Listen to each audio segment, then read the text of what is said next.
Hi, I'm Lloyd Daniels. I'm Amelia Lily. I'm Matt Lapinskas. And you're watching Bay TV Live. We're in Southport doing Joseph and the amazing Technicolor Dreamcoat. We're going to talk more about the show later on. But first we're going to head over to LIPA, where they're going to talk to us a lot and in detail about their Technologize.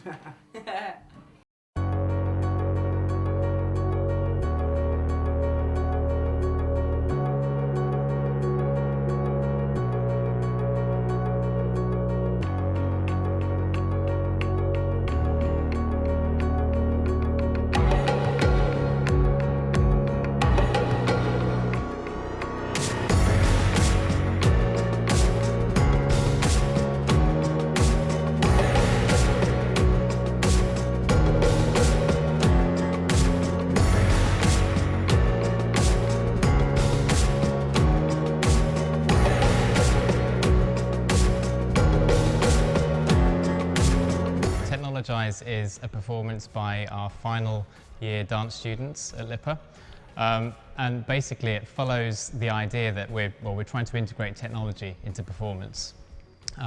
So by that we could maybe help to intensify sensations and feelings within pieces. But within that context as well, we're trying to loosely follow a timeline of the advancements of technology in time. So we have 9 professional choreographers as part of the show who have come, and they've been assigned a piece each to choreograph and devise. And within those, they've auditioned our dancers and chosen their dancers as well. Now, I wanted to try and create something new here at LIPA, and it's quite an exciting experiment, really, in a way, that it's something new, which maybe we haven't necessarily done before.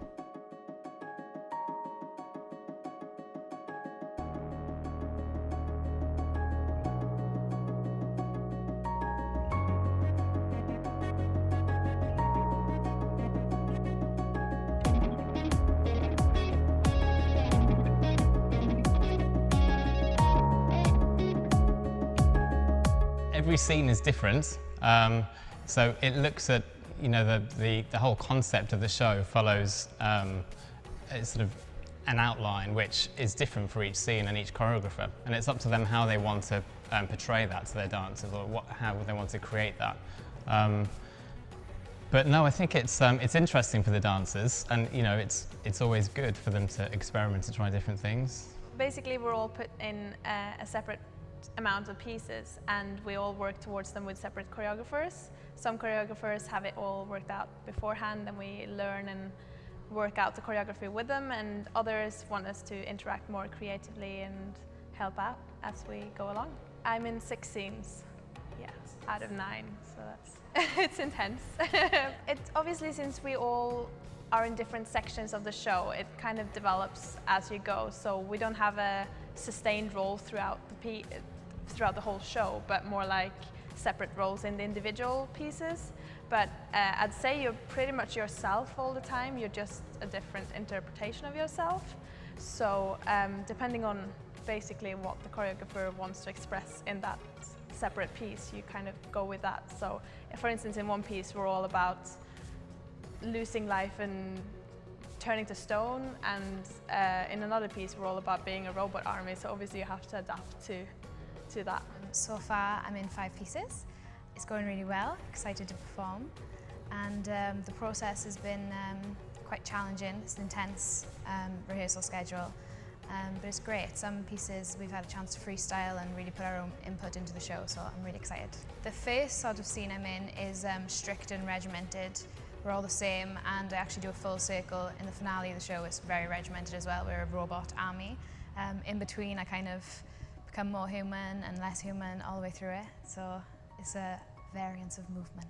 I mean, obviously dancers are movers and they generate movement, but the way that this show is put together, hopefully the technology or what we're using, whether it's in terms of video or lighting itself, that will really enhance what the dancers are doing as well, and hopefully allow the audience to get more involved, and it's more of an immersive environment for the audience.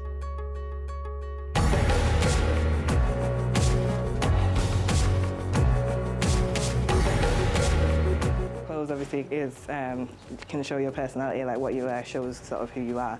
So with this, in some of the scenes, they're quite uniform, like everyone's the same, so it's like no one's individual, no one's really different, that kind of vibe as well. We get a brief from the director, and then we kind of work off that, and then we see the choreography, and we get like what the choreographer's ideas are, and then we work from that to develop a design. Well, we've based it off kind of what we felt when we heard the music as well, because that's quite important. Like some of the music's quite emotional, it's quite deep, and some of it's obviously quite like futuristic. It's different from what today's music would be, sort of. So we've kind of listened to the music and then thought of images and sort of drawn and sketched while we were listening to the music, and then based off the brief, like just our genuine thoughts, first thoughts, kind of changed once we heard the music, and then also changed once again once we seeing the choreography. So it's sort of a ongoing design, sort of. So we started off with one design and then moved on, because once you see the choreography, you kind of work out that it won't work before the dancers, and they need to be able to move, obviously, otherwise it won't be effective. What we try to do, because it's like to do with technology, we're trying to incorporate technology into some of the costumes, so like using lights and anything else we could think of, like to put in the costume as it's a part of it, because it's like the idea is that eventually you're not human anymore, so you become technology yourself. Well, we just thought to ourselves, because when you look at like sci-fi films and you look at like films that are based in the future, it's all like silver and kind of grey and really shiny metallic stuff. But we wanted to kind of steer away from that, because the future could be what you make it. So we sort of see it as emotionless, or quite like dark and grey, and sort of, especially with the technology being taken over. So there's no humans, so there's not really any bright colours. It's sort of just very dark and sort of no emotion. So we're trying to go with that sort of vibe. You know, we're becoming increasingly reliant upon technology, and I just think it would be interesting finding ways that you could integrate that within your performance or within scenes. I'd like to think that everyone would kind of take their own approach on how they see the production, but for me, you know, we are using a lot more technology these days, and that will increase in time, I feel.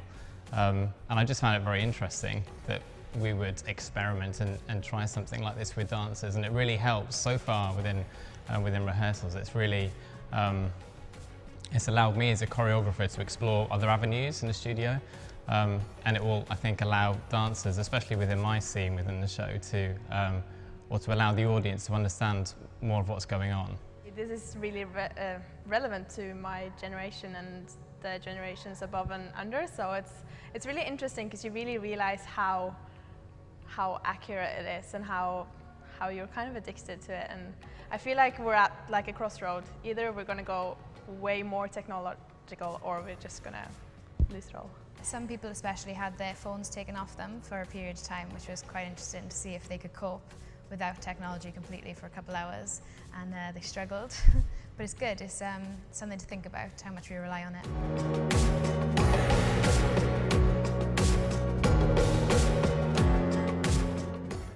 That was good, wasn't it? Yeah, Interesting, it that. was. Stay tuned, guys, because coming up after the break, we're going to talk more about Joseph. Whoop, whoop.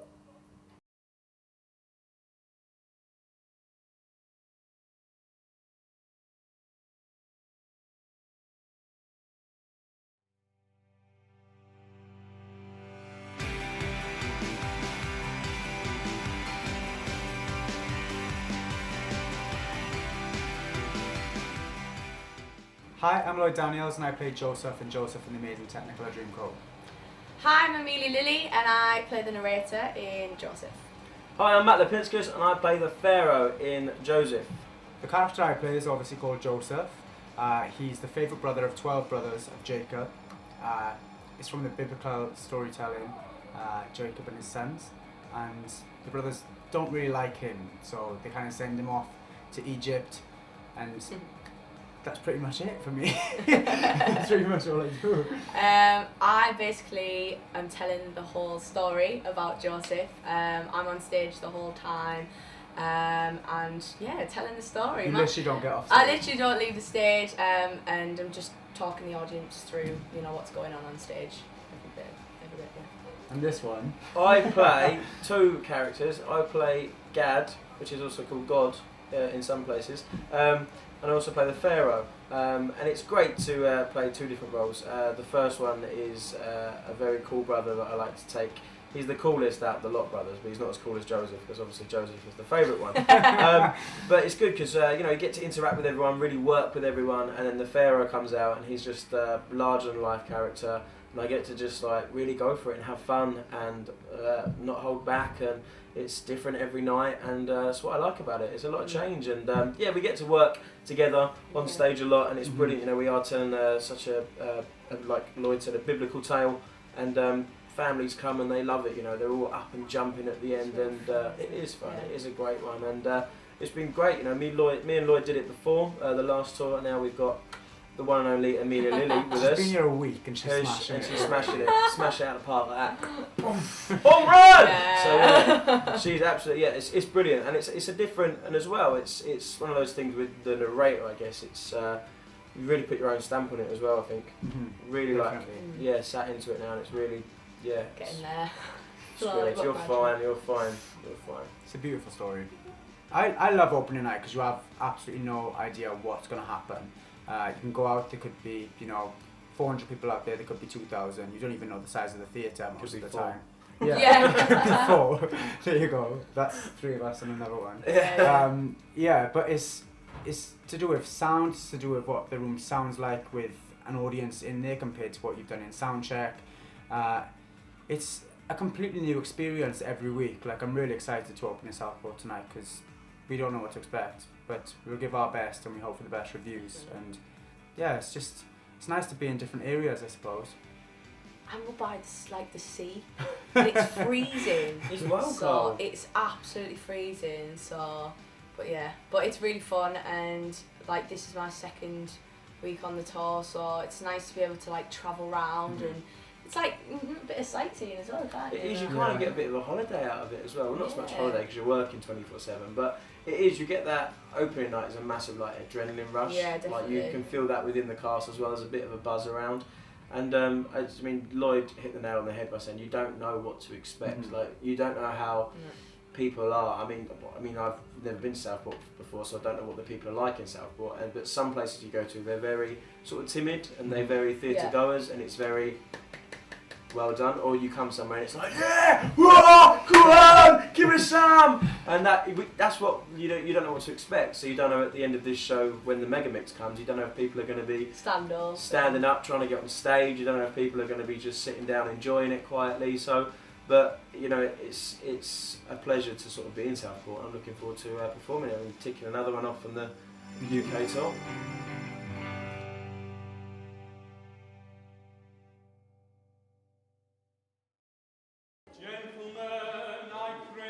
Tell me where a gentle maiden dwelleth named Young, the ward of Cocoa, in pity speak, oh speak, I pray you. Gilbert and Sullivan is a long-standing thing and a big part of British culture. The shows were written in the 1880s, but they're still relevant today. They were the satire of their day, and an awful lot of the jokes that they made are still relevant to today. This show in particular is a very good example because whilst we're all in Japanese dress and it's set in Japan, all the characters are in fact very recognisably English. My character, for example, is a very venal, pompous and corrupt official. They'd say still very much recognisable in today's world. The play revolves around a young man called Nanki Poo, who in real life is the son of the Emperor of Japan, the Mikado, but he's run away from his father's court and is in the town of Titipu, disguised as a second trombone in the town band. He meets a young girl, Yum Yum, and falls madly in love with her. But unfortunately, Yum Yum is betrothed to be married to the Lord High Executioner, Coco, whose ward she is. So we have all the intricacies of plot revolving around these two people getting together and and ending up, because first of all he's going to die, they're going to behead him, and then they find an excuse, a very convoluted excuse, not to behead him but tell the Mikado that he's dead anyway. And then the Mikado comes and they suddenly have to bring Nanki-Poo back to life again, and in the end it all ends up happily ever after. That's a very brief summary. That's a lot more convoluted than that, I can assure you. It's of its time, because most of the shows in London at the time were opera or operetta.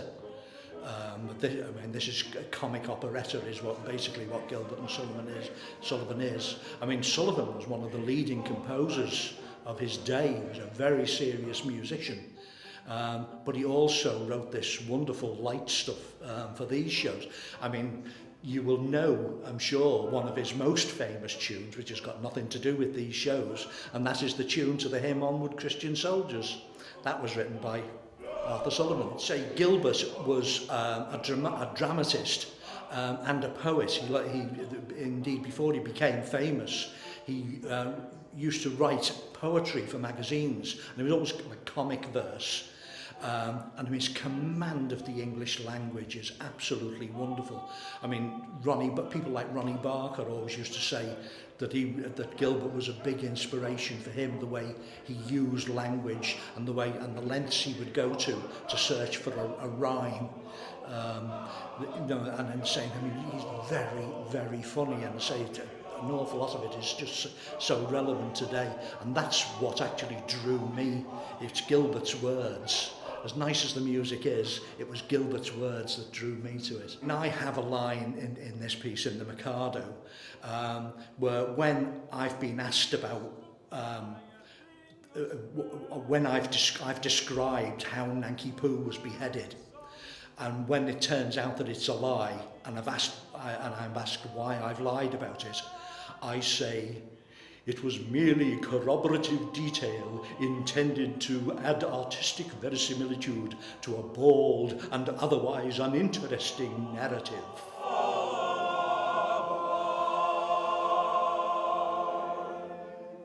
I'm a character called Yum Yum, and she's really feisty and flirty. She likes to have a little flirt with all the men and a little tantrum now and again. And she's engaged to marry someone called Coco, who she really doesn't like because he's sort of old and she kind of has to. But she really loves this guy called Nanki-Poo. And then really the show, on my part, is a little bit about the trials and tribulations that they face to try and be a couple. And there's lots of crazy rules in this Japanese world of the Mikado that's stopping them from being a couple. Some people might be beheaded, some people might be buried alive. But she will do anything to save her own skin, over love or anything. She's quite a little madam, actually. She's different to anything I've played before. I've always been quite straight-laced, but no, she's quite a challenge as a character to play, but I love it. It's not difficult to play, no, because it's a little bit like me in the case of everyone has a little tantrum now and again, and all girls are like flirty, cheeky. She's normal really. It's not really strange for me being the youngest in the society because there's so many people around me who've done these sort of roles before. And they give me so much support, and I've grown up with them almost as well because I've been with the society since I was 17, and they're like my family. They really are like my second family. I've played the piano since I was 8 years of age, so it always comes in useful, and I enjoy playing. So it's fun to play, and to hear the people singing behind me. I know that once the show gets on the stage, the orchestra will take over, and I'll just have to sit and watch. But it's nice to accompany the singing.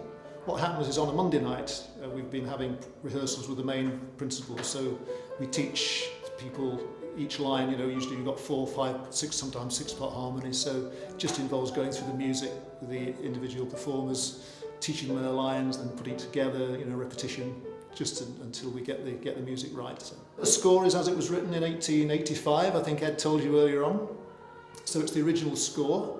Nothing has changed over you work it out, 30 years, something like that. In fact, we just had the orchestral scores delivered this evening. We have a 17-piece orchestra during the performance, and we had the scores delivered this evening, and there will be the original, not the original scores, but the original music in exactly the same form as it would have been back in 1885. The show has survived 130 years, as have many of the Gilbert and Sullivan operettas, and they're still very popular today. The humour, Gilbert's humour, very satirical humour, he pokes fun at the establishment, pokes fun at politics. Anything pompous in public life, Gilbert satirised back in Victorian times, and that humour and some of those satires are still just as valid today. Obviously we adapt slightly, you know, we add a little bit of local humour into the shows, but the music is beautiful, like any music that survived that length of time. Beautiful music, and when you hear it being played with an orchestra, if you've heard what we played this evening, just rehearsing, and I think you said how I enjoyed it. Now, if you can imagine that with a 17-piece orchestra in the pit, people on stage in costumes, you know, with the lights and the makeup, it's just a fantastic experience, and I would certainly recommend anyone to come along and see.